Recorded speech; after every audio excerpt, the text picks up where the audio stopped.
The burner phone buzzes. $50 million or my daughter dies in 2 hours. My CFO traces the call while I crack my knuckles, staring at the encrypted demand. The voice on the line isn't just a stranger. It's coming from inside my own secure server. Someone I trust just sold Chloe's life for cash. The brass award in my hand feels heavier now. It's not just a weapon.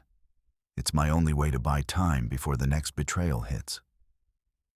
The vibration of the burner phone rattled the mahogany desk, a sharp, mechanical intrusion into the silence of the library. Arthur Sterling gripped the plastic casing, the cheap, textured surface a jarring contrast to the smooth, polished wood of his sanctuary. He checked his watch, a Patek Philippe with a sapphire face that caught the dim light. He tapped the glass twice. His thumb hovered over the accept icon, his heart rate remaining a steady, calculated 72 beats per minute.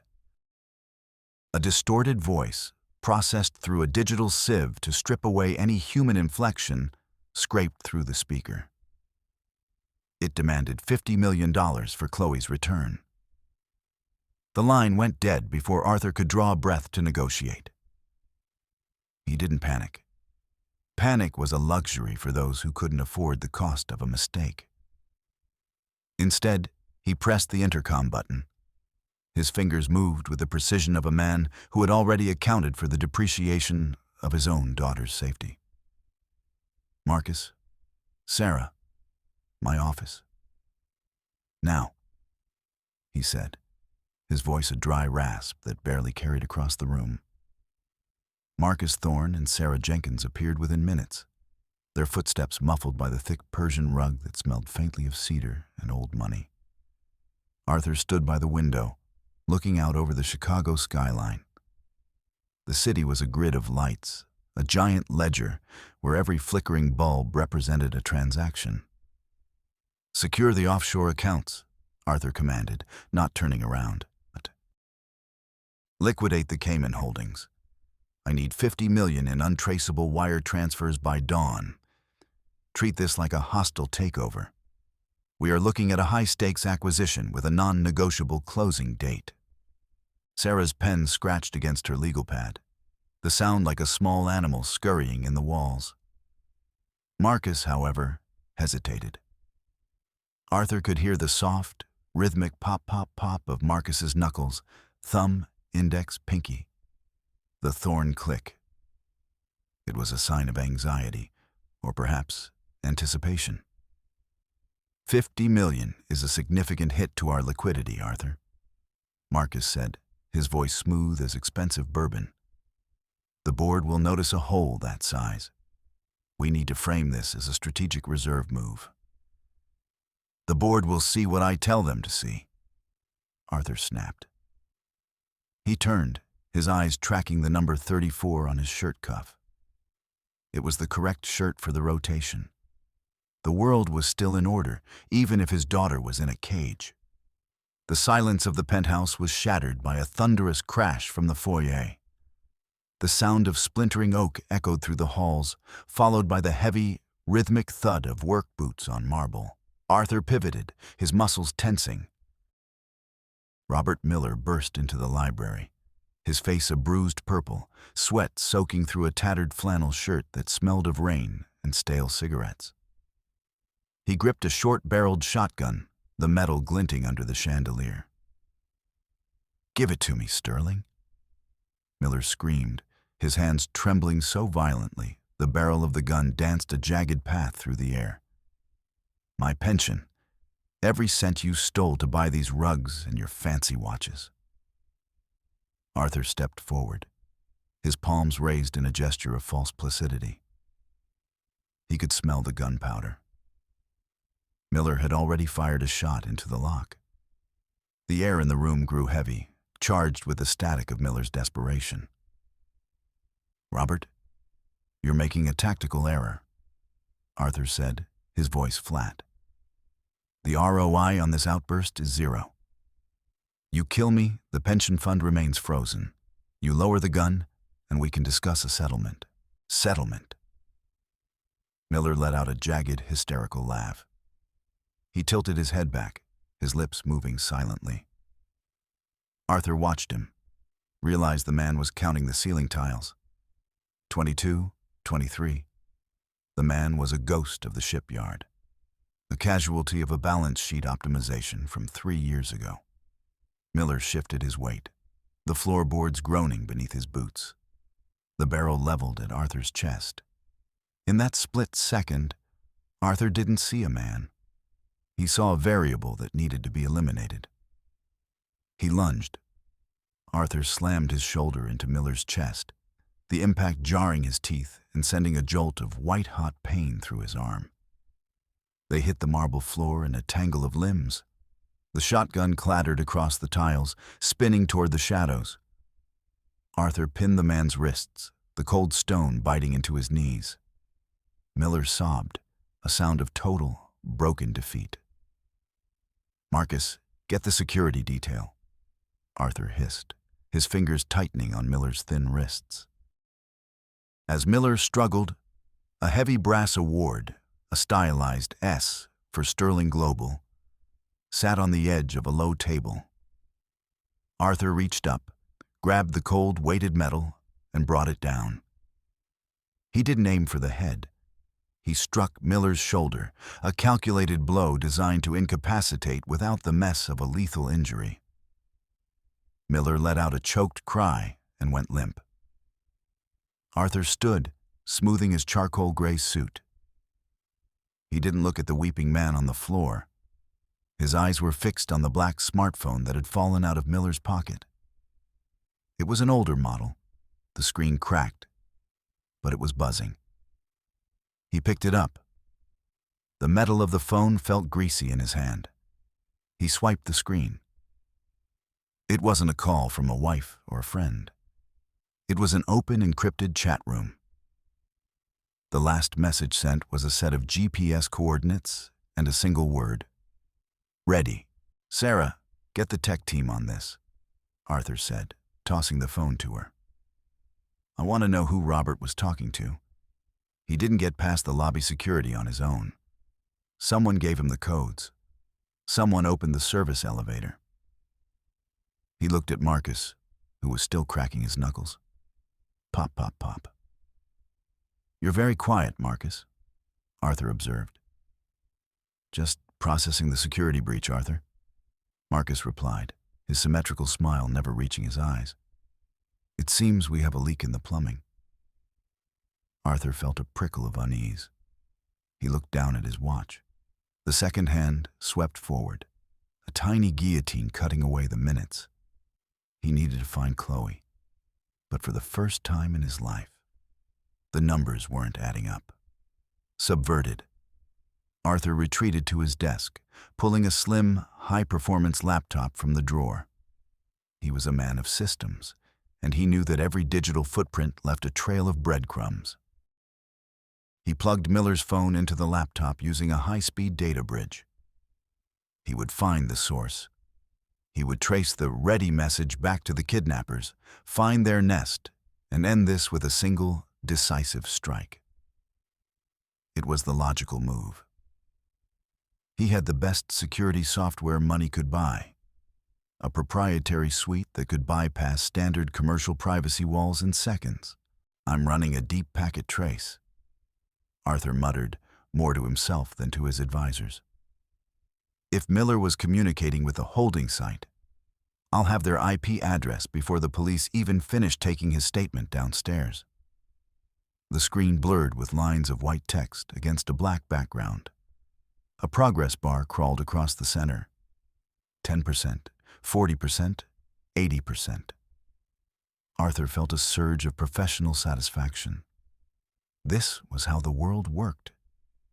You applied pressure to the data, and the data yielded the truth. "Got it," Arthur said, a ghost of a smile touching his lips. "The signal originated from a localized relay. It's coming from... Wait." The progress bar turned a vibrant, healthy green. A map of the building appeared, a 3D wireframe of the Sterling Tower. A pulsing red dot sat right in the center of the penthouse. It's working, Sarah whispered, leaning over his shoulder. She smelled of vanilla and something metallic, like copper. You found them. Arthur relaxed his grip on the mouse. His shoulders dropped an inch. The tension that had been coiling in his gut like a cold spring began to unwind. He had the leverage now. He wasn't just a victim. He was the hunter. He looked at Marcus. The signal is being bounced through our own internal hub. They're using our bandwidth to hide their location. But I've bypassed the mask. Brilliant, Arthur, Marcus said, nodding slowly. Truly, you've always been 3 steps ahead of the curve. Arthur turned back to the screen to finalize the location lock. But the green bar didn't disappear. It began to flicker. The wireframe of the building started to distort, the lines stretching and warping like melting wax. He frowned. A small detail caught his eye. In the corner of the screen, a log of administrative access events began to scroll. It showed his own credentials being used to open the secure server logs. But the timestamp was from 3 minutes ago. He hadn't touched the logs yet. A cold prickle danced across the back of his neck. He tried to move the cursor, but the mouse was dead. The screen turned a violent, bleeding red. Access denied. The screen screamed in bold, white letters. Credentials revoked. What is this? Arthur hissed, slamming his hand onto the desk. The library doors clicked shut. The heavy electronic bolts slid into place with a sound like a gunshot.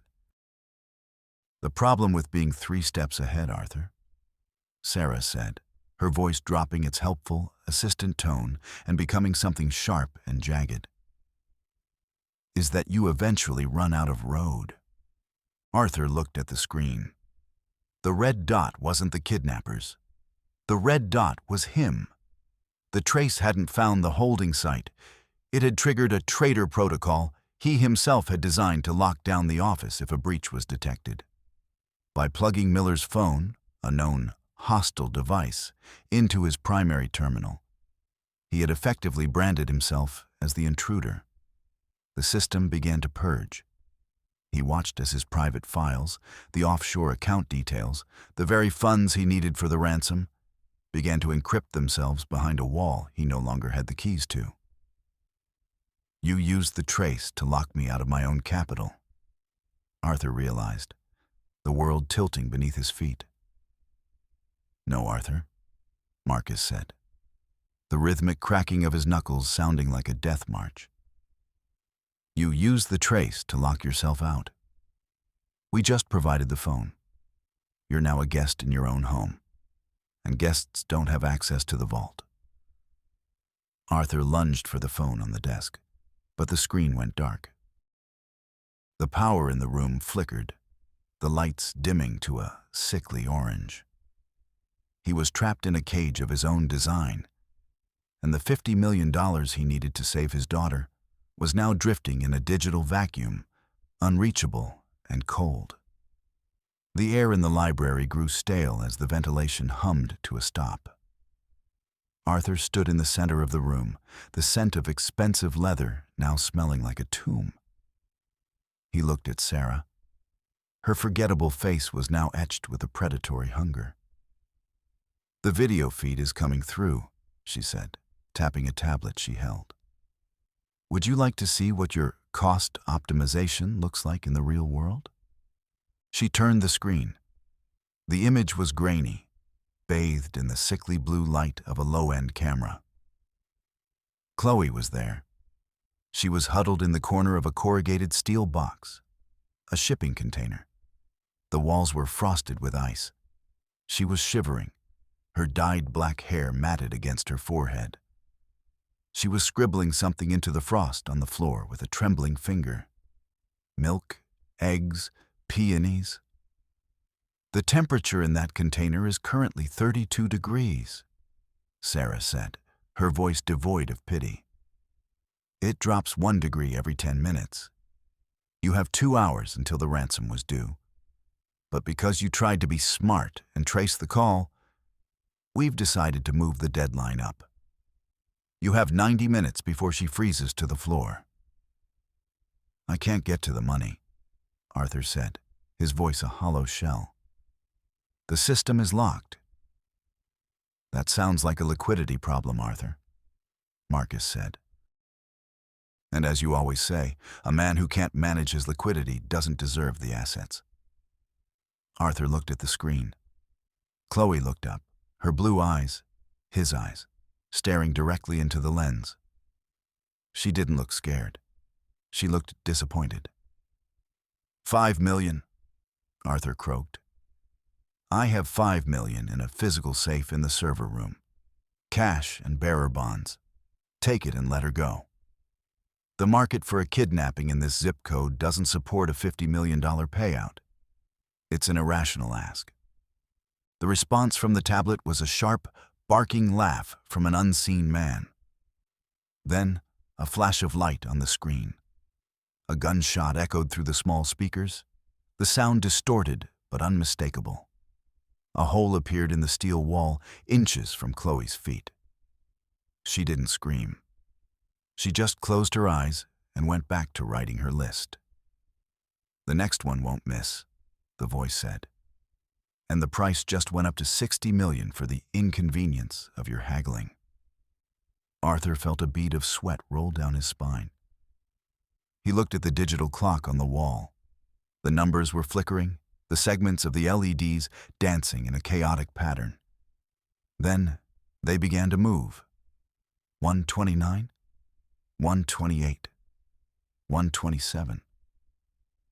But the seconds were moving too fast. For every tick of his Patek Philippe, the digital clock jumped 3 seconds. They were stealing his time. The building's core is under a localized assault, Arthur realized. "You're messing with the internal clock." "We're just adjusting the tempo, Arthur," Marcus said, "making the music a bit more lively." The temperature in the library began to plummet. A blast of recycled, freezing air surged from the vents. Arthur could see his breath frosting in the air, a white plume that vanished into the shadows. The sandalwood incense now smelled like frozen rot. Suddenly, the executive elevator chimed. It was a cheerful, melodic sound that felt like a slap in the face. The doors slid open. A man in a brown courier uniform stepped out, holding a cardboard package. He wore a motorcycle helmet with a tinted visor. "Delivery for Mr. Sterling," the man said. Arthur's instincts, honed by decades of hostile boardrooms and survival, screamed a warning. Couriers didn't have access to the penthouse during a lockdown. The man reached into the package. He didn't pull out a clipboard. He pulled out a submachine gun, the matte black barrel reflecting the dying orange light of the room. "Down!" Arthur roared, diving behind the mahogany desk. The room erupted in a cacophony of shattered glass and splintering wood. The courier opened fire, the muzzle flashes illuminating the library in jagged bursts of white. Sarah and Marcus scrambled for the service exit, their silhouettes disappearing into the dark. Arthur felt the vibration of the bullets thudding into the heavy wood of the desk. The scent of ozone and scorched dust filled his lungs. He crawled along the floor, his fingers grazing the cold marble. He needed a way out. He couldn't fight a man with a gun using a brass award. He reached the wall where the digital art display hung. He knew this building better than anyone. He had designed the security grid to be a fortress. But every fortress had a sally port. He pressed a hidden catch behind the frame. A small square panel popped open, a maintenance access port for the ventilation system. It was a hole barely 2 feet wide, a galvanized steel throat that led into the dark. "Sterling, come out and sign for the package," the shooter yelled, his voice muffled by the helmet. Arthur didn't hesitate. He scrambled into the hole, the metal ribs of the duct biting into his shoulders. He pulled the panel shut behind him, just as a burst of gunfire shredded the art piece, sending shards of glass raining down like diamonds. The duct was a horizontal tomb. The air was hot and stagnant, smelling of old grease and static. Arthur pushed himself forward with his elbows, the sound of his own breathing loud and ragged in the confined space. Tink, tink, tink. His sweat pooled on the metal floor, the rhythmic sound echoing off the walls. He moved with a desperate, jerky motion. He was a man who lived in the clouds, in glass offices and silk-lined cars. Now, he was crawling through the guts of his own empire like a rat. He reached a junction where the duct turned downward. Through a slatted vent, he could see into the boardroom below. The room was bathed in a ghostly blue light. Marcus and Sarah were there. They weren't hiding. They were waiting. "Is he dead?" Sarah asked, her voice drifting up through the vent. "The cleaner is thorough," Marcus replied. "If he isn't dead, he's trapped. Either way, the stock opens at 40 points down tomorrow. We buy the dip, take the chair, and Chloe. Well, Chloe becomes an unfortunate casualty of a botched rescue." Arthur froze. His heart hammered against his ribs, a frantic, trapped bird. He looked at his watch. 34. The number on his cuff. He was on 34. He had to get to the server room. He had to regain control. He pushed past the vent, his movements silent and focused. He reached the vertical shaft that led to the basement levels. A discarded silk necktie, his own from a week ago, was snagged on a screw head. He gripped it, using it as a makeshift tether as he slid down the smooth metal walls. He landed on the floor of the server room with a dull thud. The room was a graveyard of data, rows of black towers humming with a low, vibrating drone. The air was freezing, a constant 55 degrees to protect the processors. Arthur stumbled to the main console. His fingers were numb, his movements clumsy. He began a manual override, his fingers dancing across the keys in a sequence he had memorized years ago. "Come on," he hissed. "Talk to me." The screen flickered to life. He bypassed the traitor protocol using a secondary biometric, a retinal scan he'd hidden in the cooling system's firmware. The logs began to scroll. He saw the truth in the cold, hard lines of code. Sarah hadn't just been sabotaging the phones. She had been rerouting the ransom communications to a private server in the shipyard. She was the one who had lowered the temperature in the shipping container. But there was something else. A file titled Legacy. He opened it. It was a dossier on a company called Jenkins Textiles, his father's old rival. He remembered the name now. He had liquidated them 20 years ago, a routine pruning of dead equity.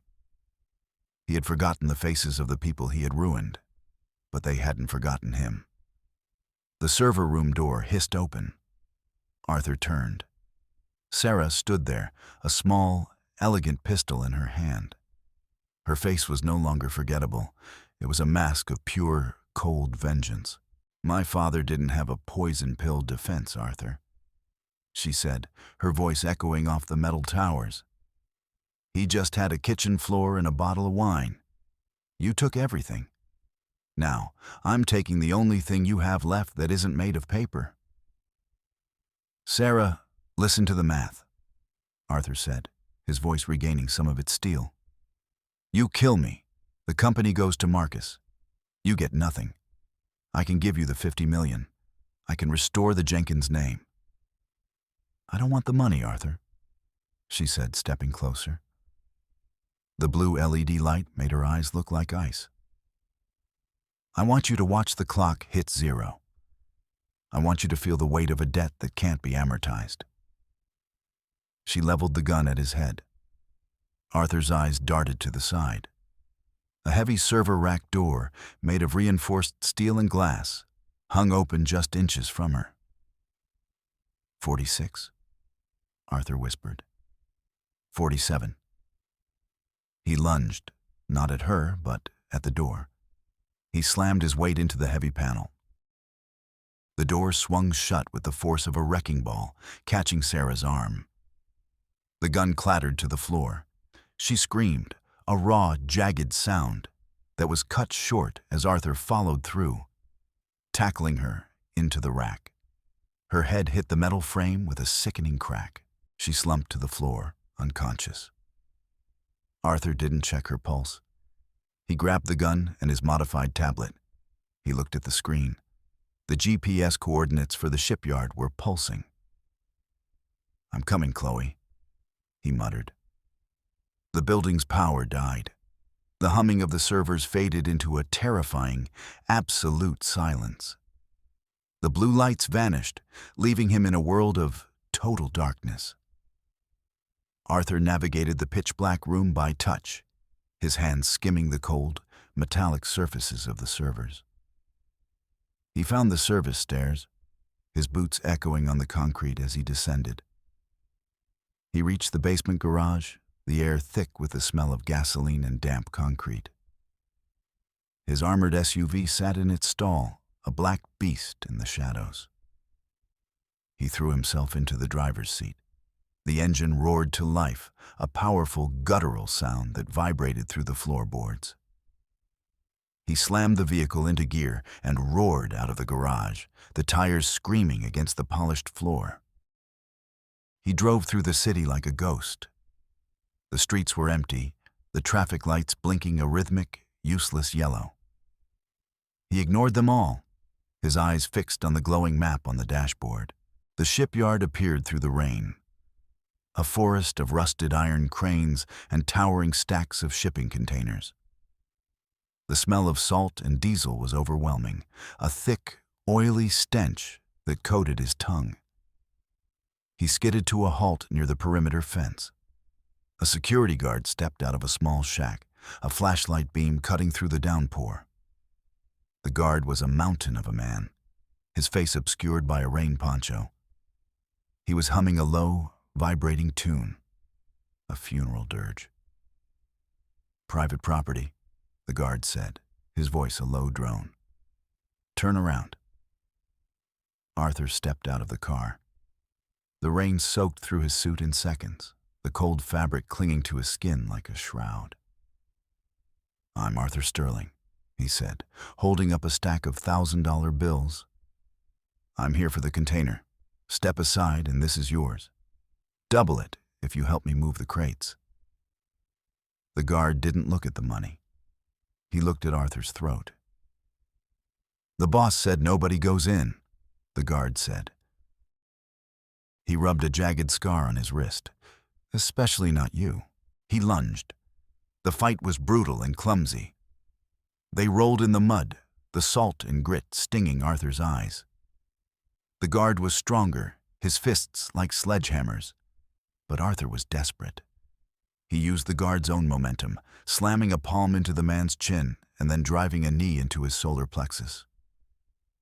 The guard wheezed, the funeral dirge turning into a wet cough. Arthur grabbed a heavy iron wrench from the guard's belt and brought it down on the man's temple. The guard went still, his body sinking into the oily slush. Arthur grabbed the guard's radio and flashlight. He ran into the maze of containers, the beam of light dancing off the corrugated steel walls. "Chloe!" he screamed, his voice lost in the roar of the wind and the crashing of the waves against the pier. He found the container. It was a dull, rusted red, tucked between two massive stacks of blue crates. The number matched the one on Sarah's tablet. He grabbed a crowbar from a nearby tool chest and jammed it into the locking mechanism. He threw his entire weight against the bar, the metal groaning and shrieking in protest.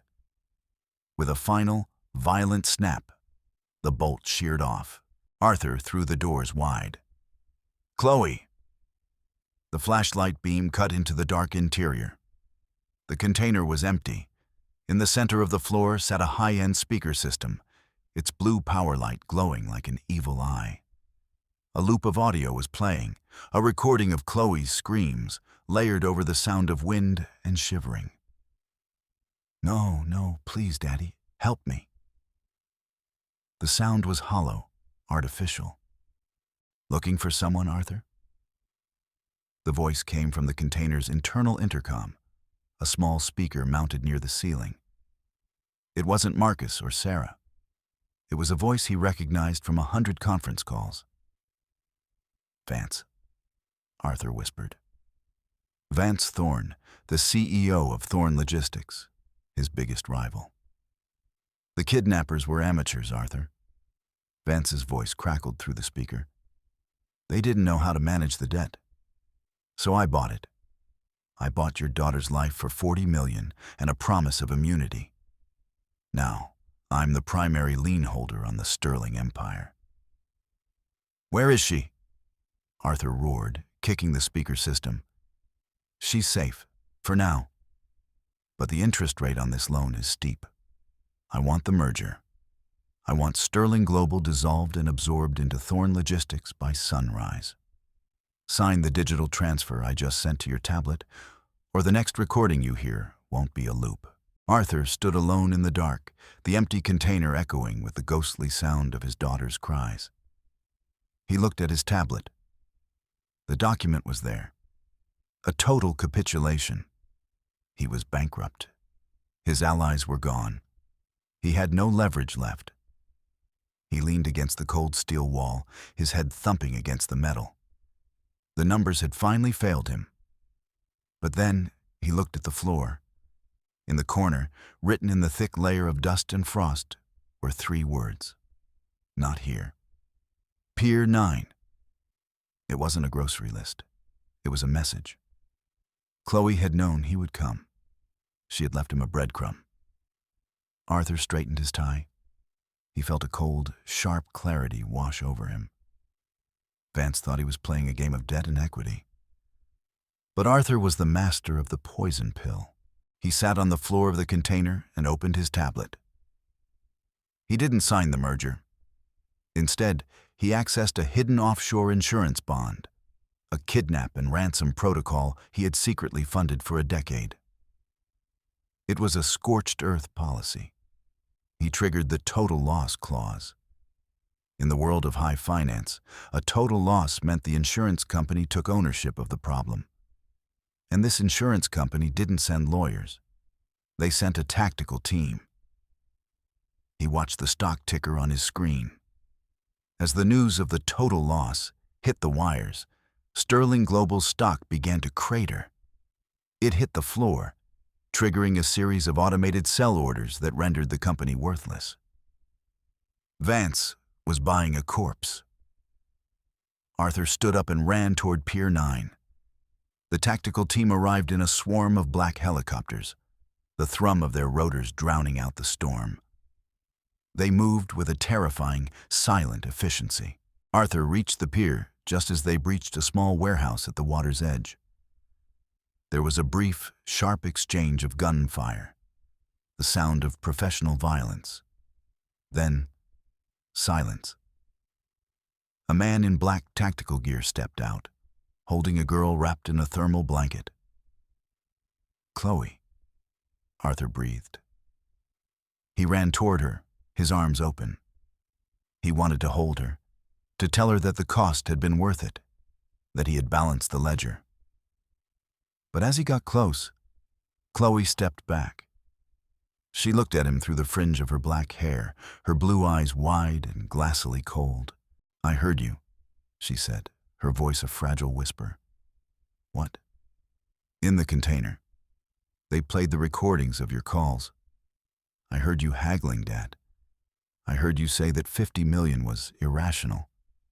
I heard you say my life didn't have a high enough ROI. Chloe, that was strategy. You were trying to save the money," she said. She pulled the thermal blanket tighter around her. "You didn't save me. The insurance company saved me. You just managed the loss." She turned away from him, walking toward the ambulance. She didn't look back. Arthur stood on the pier, the rain washing the mud from his expensive suit. He was alone. An hour later, he sat in his boardroom.